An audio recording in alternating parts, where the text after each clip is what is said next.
Hai, balik lagi di series review. Kali ini kita akan membahas series Guillermo del Toro Cabinet of Curiosity episode pertama. Series ini seperti Black Mirror versi horor, jadi tiap episodenya menceritakan cerita berbeda. Tanpa berlama-lama, mari kita bahas. Di episode pertama ini memiliki judul Lot 36. Di awal film kita akan melihat seorang pria tua bernama Martin yang hidup sendirian. Sekarang adalah tahun 1991 di Amerika Serikat. Terlihat dari tempat sampahnya, Martin tidak memasak untuk makanannya sendiri. Ia menyimpan kuncinya yang bertuliskan nomor 36. Walau ia baru selesai makan, namun ia memotong daging hewan yang sepertinya adalah kelinci. Namun saat memotong daging, tiba-tiba ia mengalami serangan jantung lalu meninggal dunia. Waktu berlalu, kita akan melihat seorang pria bernama Nick. Nick adalah seorang veteran perang. Setelah kembali berperang, ia kehilangan sebelah pendengarannya dan juga istrinya meninggalkannya. Kini ia hanya hidup untuk kebutuhan sehari-harinya, apalagi ia memiliki hutang pada gangster. Nick pergi ke sebuah perusahaan storage unit. Terlihat di sana sudah dipenuhi banyak orang yang berprofesi sama seperti Nick. Setiap beberapa waktu akan diadakan lelang. Lelang ini dipimpin karyawan storage unit bernama Eddie. This is the one owned for decades by the same man. Eddie menjelaskan kalau banyak orang yang tidak percaya dengan bank, sehingga mereka menyimpan harta berharga mereka di rumah atau di sini. Namun terkadang penyewa tidak membayar biaya sewa storage unit dan unit inilah yang akan dilelang. Biasanya penyewa tidak membayar karena meninggal, bercerai atau karena memiliki hutang besar. Dan storage unit yang akan dijual sekarang adalah milik Martin. Eddie menjelaskan kalau unit ini dimiliki oleh pria yang sama selama puluhan tahun. Pembeli tidak boleh memeriksa unit dan hanya diizinkan untuk melihat sebentar dari luar. Jika diperhatikan, sepertinya unit ini dipenuhi barang antik atau tua. Mereka yang profesional bisa langsung menilai apakah storage unit ini layak dibeli atau tidak. Namun bagi orang tak berpengalaman, yang perlu mereka lakukan hanyalah berjudi. Lelang dimulai dengan harga $50. Banyak calon pembeli yang saling bersaing. Sold to the shy man with the deep pockets. Namun hanya Nick yang berani membeli storage unit ini dengan harga $400. Jika dihitung berdasarkan inflasi dan konversi, sekarang harganya setara 17 juta rupiah. Hari ini Nick hanya membeli satu unit. Kemudian ia meminjam telepon berbicara dengan gangster yang ia hutangi. Nick ditagih dan waktunya tak banyak lagi. Nick hanya bisa berkata kalau ia sedang mengusahakannya. Tak lama kemudian Eddie datang. Tentunya, walau barang di storage unit adalah milik orang lain, namun secara hukum Nick boleh membeli dan tidak bisa disebut mencuri. Penghasilan dari usaha seperti ini tak menentu karena kadang bisa untung, kadang bisa buntung. Got my keys? Before we get to that, hold up. I want to show you something. Setelah Nick membayar Eddie, Nick langsung ingin memeriksa unit yang baru ia beli. Namun sebelum Nick pergi, Eddie ingin Nick melihat sesuatu lebih dulu. Mereka menonton rekaman kamera pengawas. Terlihat kalau Martin datang setiap hari selama puluhan tahun. Nick tidak merasa ada yang aneh. Namun sebelum masuk ke storage unit, Martin melompat seolah ini adalah semacam ritual. Eddie menggambarkan Martin sebagai pria yang sopan namun tertutup.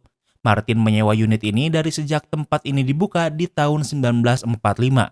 Artinya Martin sudah memiliki unit ini selama 46 tahun. Walau Martin datang setiap hari, namun ia hanya menghabiskan waktu sekitar 1 jam di unitnya. Bag's empty when he comes out. Of course it is. It's a fucking storage unit. Yeah, but what was he up to? Martin datang dengan tas berisi sesuatu, namun saat keluar tas itu kosong. Eddie memandang ini aneh karena Martin menyimpan sesuatu di unitnya setiap hari selama puluhan tahun. Selain itu, setelah ia keluar, ia juga kembali melompat. Nick mengaku kalau yang dilakukan Martin memang aneh. Namun ia terlalu memiliki banyak masalah untuk menambahkan Martin ke dalam pikirannya. Eddie memberi Nick kunci baru unitnya, kemudian ia pergi. Saat keluar, Nick berpapasan dengan seorang wanita tua bernama Amelia. Mereka tak saling kenal sehingga mereka tak berbicara. Hello, Mr. Eddie. I came to pay my bill. 2 months. Tujuan Amelia ke sini adalah untuk menemui Eddie. Amelia adalah salah satu penyewa unit di sini. Masalahnya, ia telat membayar selama 2 bulan. Eddie merasa bersalah karena ia sudah mengirim surat penagihan pada Amelia, namun Amelia tak menjawabnya. Amelia berkata kalau ia pindah rumah dan ganti nomor sehingga tidak bisa dihubungi. Ia sudah mengirim pesan pada Eddie, namun karena nomornya baru, Eddie melupakannya. Amelia kesini untuk membayar hutang sewanya, namun masalahnya unitnya sudah dijual beberapa minggu yang lalu. You see that guy right there? His name is Nick Appleton. He bought your unit. Dan orang yang membeli unit itu adalah Nick, sehingga Eddie menyarankan Amelia untuk berbicara dengan Nick. Yang diinginkan Amelia hanyalah barang pribadi keluarganya seperti foto dan surat. Sesuai saran Eddie, Amelia menemui Nick. Amelia berkata kalau Nick membeli unitnya padahal itu adalah kesalahan. Secara hukum, Nick tidak melanggar apapun sehingga ia tidak ingin mengembalikan apapun. Tentu Amelia bertanya apa untungnya Nick menyimpan foto keluarganya. Nick menjawab kalau sudah banyak barang Amelia yang ia jual atau buang. Dan yang belum terjual menjadi milik Nick. Nick merasa kalau ia adalah korban di kebijakan pemerintah sekarang. Semakin banyak imigran yang membuatnya semakin kesulitan mencari pekerjaan.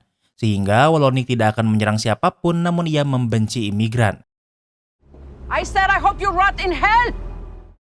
Kemudian Nick memasuki storage unit. Lampu di sini menggunakan timer agar tidak ada orang yang lupa mematikan lampu. Lalu Nick memeriksa storage Martin. Terlihat kalau benda-benda di sini sangat antik dan juga berantakan.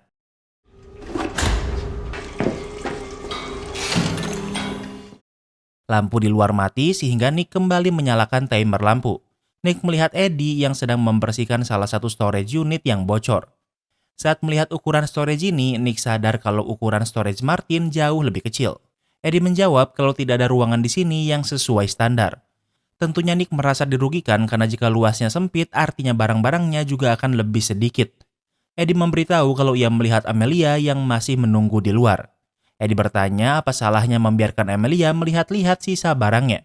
Nick menjawab ia tidak suka disudutkan seolah ia adalah orang jahat karena Nick membeli storage Amelia dengan fair. Nick pergi berperang ke medan perang, namun saat ia kembali ia kehilangan segalanya. Ia merasa sudah cukup lama mengalah dan sekarang adalah saatnya ia yang menang. Kemudian Nick membersihkan sampah yang harus ia buang dulu. Salah satu tugasnya adalah mengosongkan unit dalam beberapa hari karena unit akan disewakan lagi. Nick sudah terbiasa di sini sehingga walau lampu tiba-tiba mati tidak membuatnya takut. Ia sudah cukup banyak membuang barang-barang dari unit, namun unit ini masih dipenuhi barang. Namun kini ia bisa memeriksa barang-barang yang mungkin bernilai. Di sebuah kotak ia melihat beberapa pakaian. Di kotak lain ia melihat ada sebuah tempat lilin yang mungkin terbuat dari emas. Benda seperti inilah incaran Nick sehingga ia memisahkannya. Kemudian ia melihat ada sebuah album foto keluarga Martin. Martin memiliki adik perempuan bernama Dottie. Dan ternyata Martin adalah seorang tentara Nazi. Kemudian Nick melihat ada sebuah tangga. Ia bingung kenapa di tempat seperti ini ada tangga. Ia melanjutkan pencarian dan kali ini ia menemukan sebuah pajangan yang sangat indah.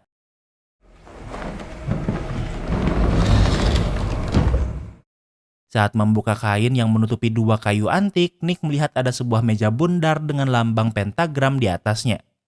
Tentu Nick tahu apa maksud lambang ini, namun ia tak mau mempermasalahkannya. Kemudian Nick mengeluarkan dua kursi antiknya.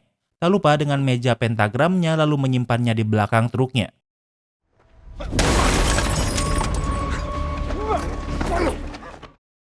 Tiba-tiba ada member geng menyerangnya. Ini bukan serangan random melainkan tagihan agar Nick membayar hutang $12.000 besok. Untuk memberi pesan, kaca mobil Nick juga diretakkan. Nick tidak bisa melawan karena selain ia lemah, ia juga salah. Saat melihat ke kantor, Nick sadar kalau Amelia masih ada di sini dan memperhatikannya. Nick mengusirnya seolah ia hewan.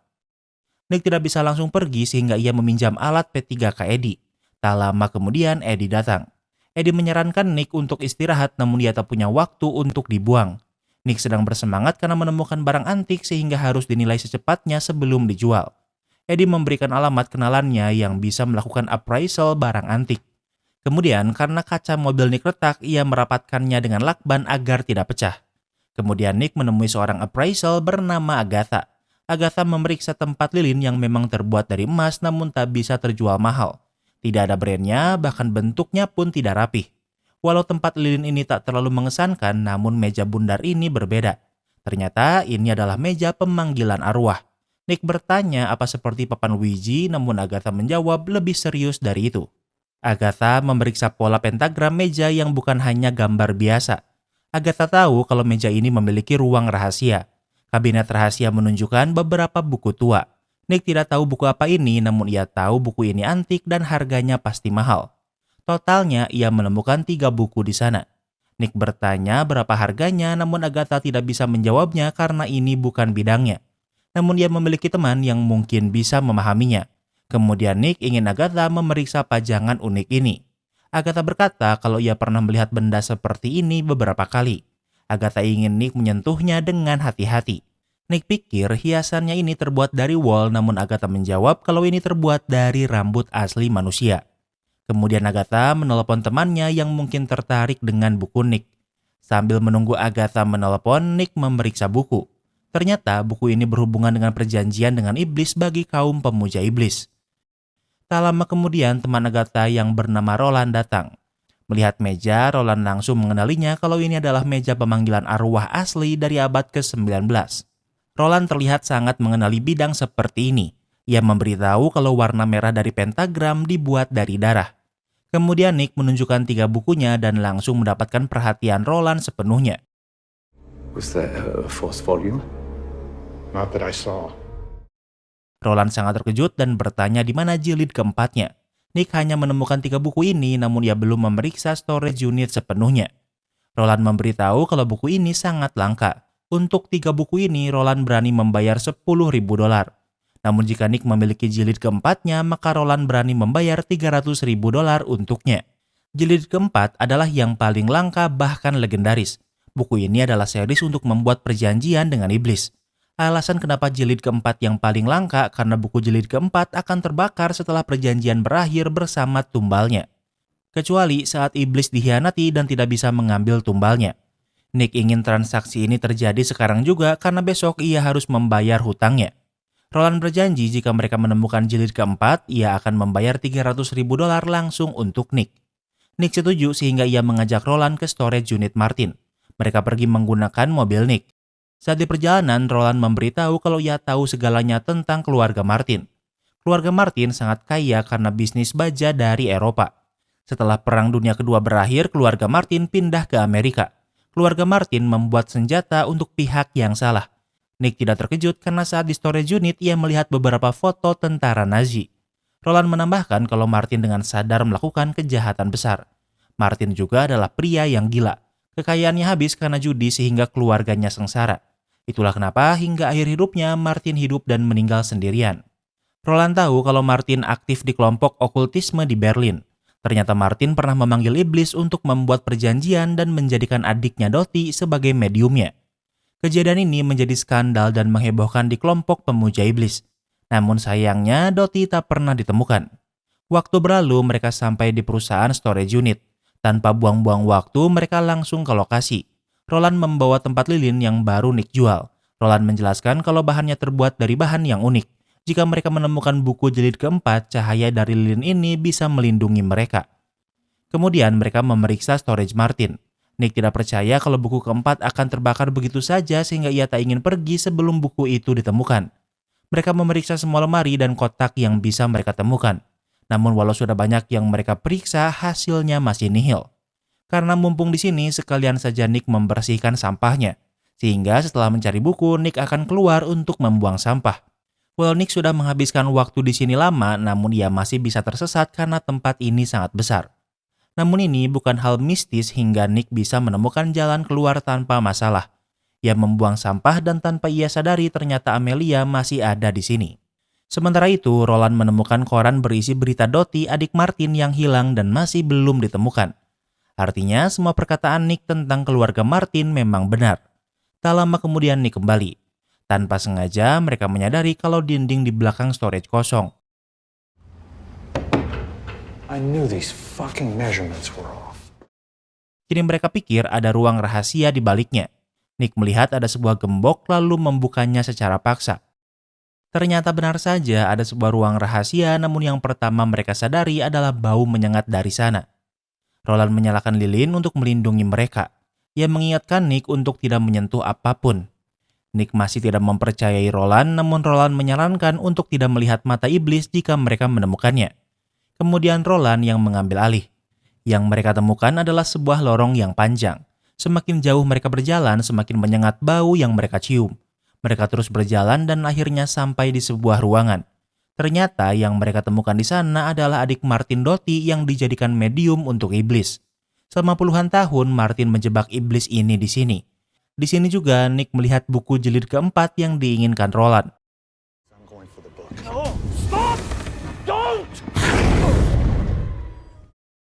Roland meminta Nick untuk tidak memasuki lingkaran, namun Nick ini bengal banget gak bisa dibilangin. Ia menghancurkan lingkaran dan hal ini membuat pelindung yang menjebak iblis ini melemah.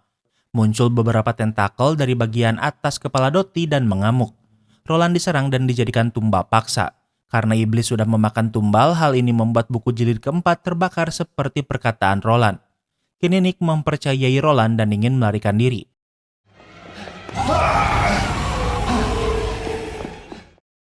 Iblis ini bergerak tidak seperti manusia sehingga ia bisa mengejar Nick dengan mudah. Nick hanya bisa berlari dan bersembunyi.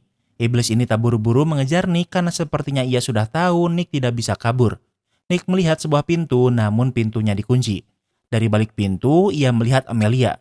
Amelia tak berniat membantu Nick karena Nick bahkan tidak mau membantunya sebelumnya. Karena tidak bisa keluar, Nick mencoba mencari jalan lain. Namun dia malah bertemu dengan iblis, kemudian iblis memakannya. Dan dengan begitu, cerita pertama pun berakhir. Kini kita masuk ke sesi rating. Mimin suka tema film murni horor kayak gini. Cuma kadang karakter kayak Nick ini suka gak masuk akal. Hal sederhana seperti gak usah lewatin lingkaran aja gak mau padahal gak ada ruginya. Menurut Mimin, kebodohan Nick ini kelewatan.